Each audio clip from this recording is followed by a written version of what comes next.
Halo semuanya, perkenalkan nama saya Winnie Julianti dengan NIM 2210417840, jurusan F Manajemen dari Fakultas Pancabakti Pontianak.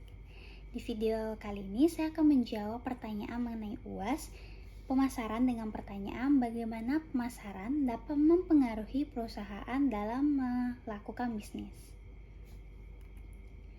Bagi Anda yang sedang berjuang memasarkan sebuah produk kepada publik, tentunya butuh strategi yang tepat, sekaligus memahami apa saja faktor yang mempengaruhi keberhasilan pemasaran yang dilakukan.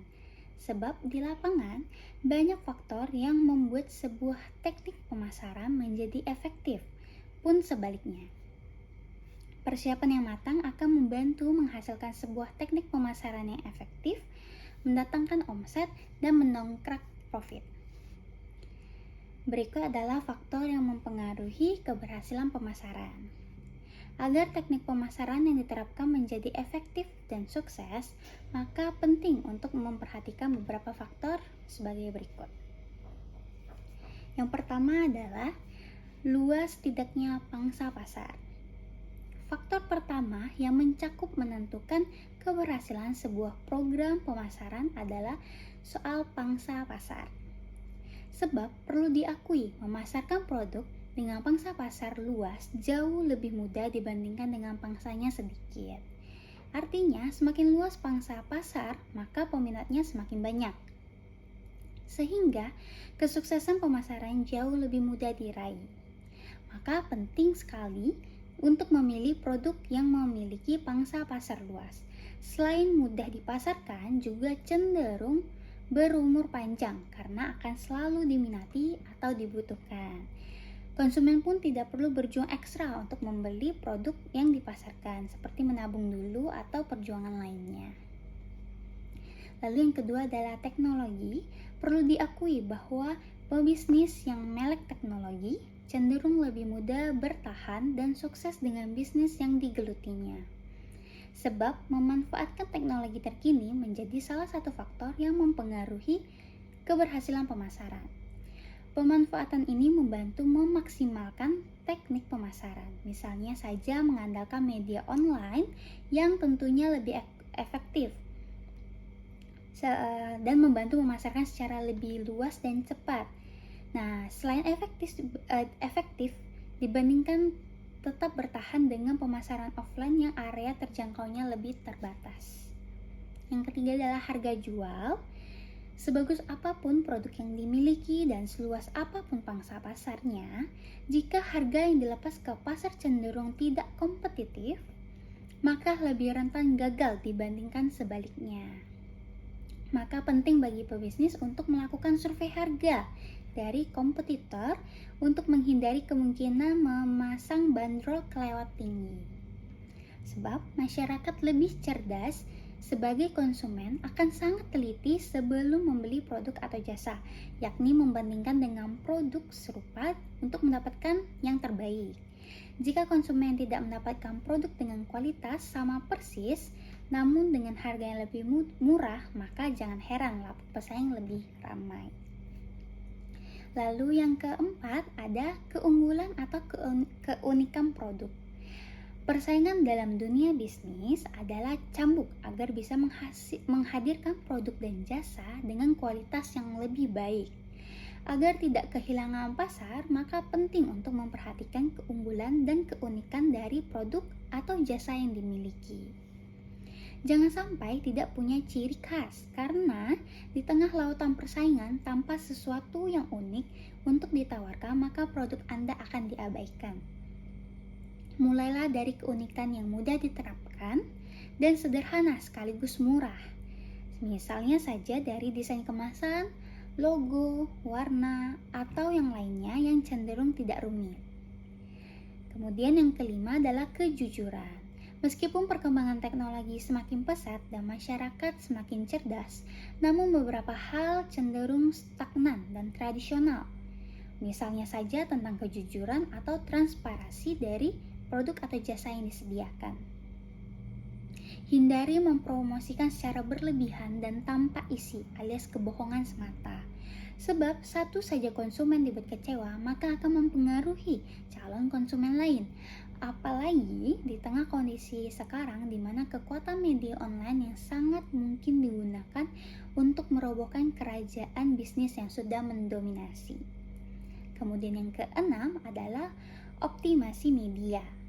Faktor berikutnya adalah optimasi pemasaran, media pemasaran, apapun yang digunakan untuk diusahakan tidak digunakan sekali pakai, namun kelola secara kontinu atau berkelanjutan untuk bisa menghasilkan omset yang terus bertumbuh. Lakukan optimasi secara maksimal, misalnya saja jika fokus melakukan promosi di media sosial, maka kelola secara profesional. Perlahan konsumen akan berdatangan, selama konten yang dihadirkan memang dinilai berkualitas dan bermanfaat. Sukses dengan bisnis yang dirintis memang dipengaruhi oleh teknik pemasaran yang diterapkan. Supaya pemasaran ini memang menghasilkan, maka pahami dulu daftar faktor yang mempengaruhi keberhasilan pemasaran yang disampaikan. Kemudian adalah faktor-faktor yang mempengaruhi strategi pemasaran. Bisa dibilang salah satu aspek terpenting untuk bisa mengembangkan bisnis menjadi lebih baik adalah dengan strategi pemasaran yang efektif. Dengan rencana pemasaran tersebut, Anda akan dapat menyempurnakan hal-hal seperti peluang pertumbuhan baru yang potensial, mengenal siapa pelanggan Anda yang sebenarnya, bagaimana mendapatkan lebih banyak pelanggan, dan di mana sebaiknya membelanjakan budget pemasaran di masa depan, serta mengenalkan barang atau jasa yang Anda sediakan. Perusahaan yang gagal menciptakan strategi pemasaran akan memiliki kemungkinan untuk gagal atau harus berjuang dengan keras agar bisa berhasil. Namun, hanya karena Anda sudah membuat strategi, kesuksesan tidak akan datang begitu saja. Rencana atau strategi pemasaran harus bisa mengurai dan mengidentifikasi target pasar, industri, serta cara terbaik untuk memasarkan ke prospek ini. Dan masih banyak lagi faktor-faktor yang akan bisa mempengaruhi bagaimana performa dari strategi yang sudah Anda buat. Mari kita mengenal nih berbagai faktor-faktor yang akan bisa mempengaruhi pemasaran Anda.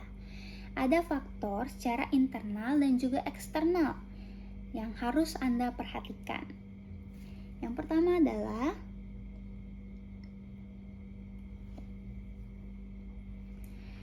faktor eksternal.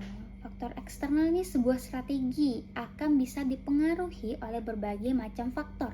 Salah satunya adalah faktor dari luar. Berbagai pengaruh dari luar ini akan menjadi perhatian Anda ketika merancang sebuah strategi pemasaran, mulai dari kompetitor hingga kondisi dari pasar. Penjelasan ini secara lanjut untuk faktor-faktor berikut ini. Yang pertama adalah kompetisi. Hal ini menjadi salah satu pengaruh eksternal terbesar bagi bisnis dan kegiatan pemasarannya. Terlepas dari industri dari bisnis Anda beroperasi, pasti akan selalu ada kompetitor yang akan bersaing dengan bisnis.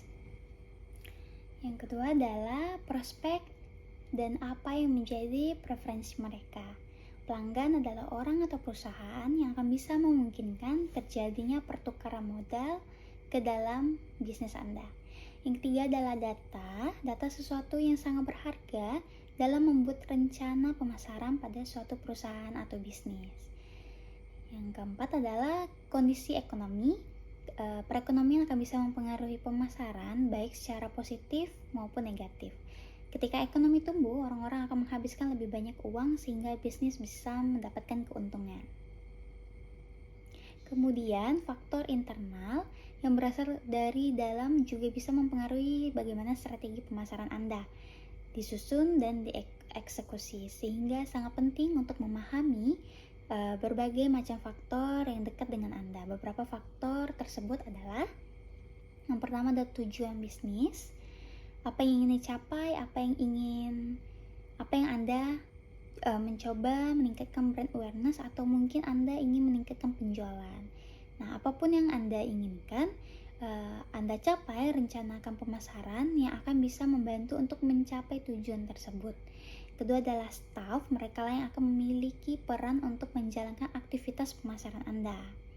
Ketiga adalah budget. Budget atau anggaran merupakan faktor yang penting dalam membuat dan menerapkan rencana pemasaran. Bahkan keuangan akan memainkan peran penting dalam hampir semua hal.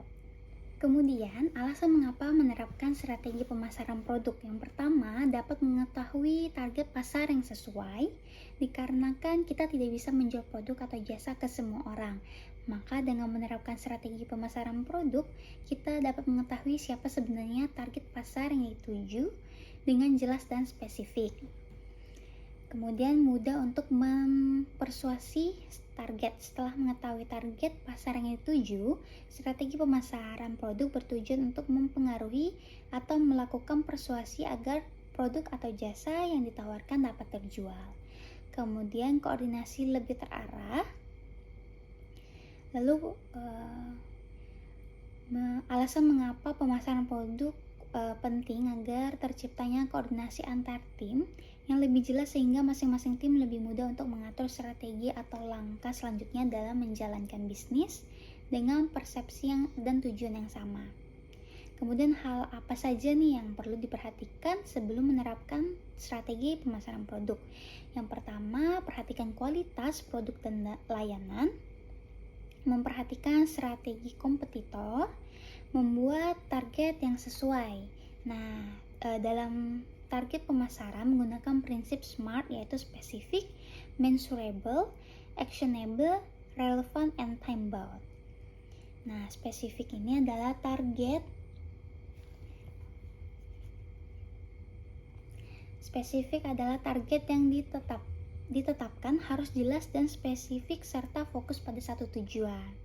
Measurable adalah target dapat diukur dengan parameter tertentu, dan actionable, target harus realistis dan memungkinkan untuk dilakukan sesuai dengan sumber daya yang ada. Relevan adalah target harus sesuai dengan misi perusahaan, dan time bound terdapat tenggat waktu yang jelas dan dapat ditentukan mulai dari strategi sampai ke pencapaian. Lalu memetakan perjalanan konsumen. Sebelum menetapkan strategi, Anda juga disarankan untuk memetakan perjalanan konsumen. Kemudian memilih media pemasaran yang tepat, yaitu yang pertama adalah digital marketing. Media ini dapat dilakukan melalui media sosial atau search engine. Dengan metode, marketer akan membayarkan hasil yang sudah di-bin dengan penyediaan ruang iklan. Yang kedua adalah media sosial. Media sosial ini secara berbayar, media yang menjadi channel atau platform yang bisa digunakan untuk meningkatkan brand awareness, pemberian informasi, pusat pengaduan, hingga proses transaksi secara organik. Yang ketiga adalah SEO, adalah Search Engine Optimization, yang merupakan proses untuk mendapatkan traffic dari pencarian organik pada mesin pencari. Yang selanjutnya adalah Earned Media. Ini digunakan untuk melakukan pemasaran produk pada channel seperti radio, televisi, banner, testimoni, hingga perjanjian kerja sama dengan brand atau merek lain. Selanjutnya adalah telemarketing, digunakan oleh beberapa perusahaan. Konsep dari pemasaran produk ini melalui saluran telepon atau konferensi web, di mana penjual akan menawarkan produk atau layanan yang ditawarkan. Apabila setuju, maka proses selanjutnya bisa dilakukan pembelian barang atau jasa. Selanjutnya adalah inbound marketing, strategi bisnis yang dilakukan secara media sosial untuk strategi pemasaran jangka panjang, di mana penjual akan memberi pesan atau informasi yang relevan sesuai dengan kebutuhan konsumen, dengan harapan konsumen merasa terlayani dan menjadi konsumen loyal. Kemudian ada program referral. Media ini menggunakan konsep untuk menarik pelanggan melalui pelanggan. Pelanggan yang berhasil mendapatkan atau mempersuasi calon pelanggan hingga menjadi pelanggan di suatu perusahaan, maka pelanggan akan mendapatkan keuntungan berupa insentif dan sebagainya. Kemudian ada conversational marketing. Dapat dijumpai suatu perusahaan memiliki situs dengan menu atau fitur chat dengan robot. Kemudian adalah email marketing, digunakan beberapa perusahaan besar sebagai sarana untuk melakukan persuasi ke konsumen untuk melakukan pembelian kembali, memberikan informasi produk dan memberikan informasi promosi dan produk, serta memberikan reward tertentu. Kemudian adalah pemasaran transaksional, pemasaran yang mengandalkan kupon belanja, diskon, acara, ataupun kegiatan yang dapat menarik minat konsumen. Demikian jawaban dari UAS pemasaran. Terima kasih.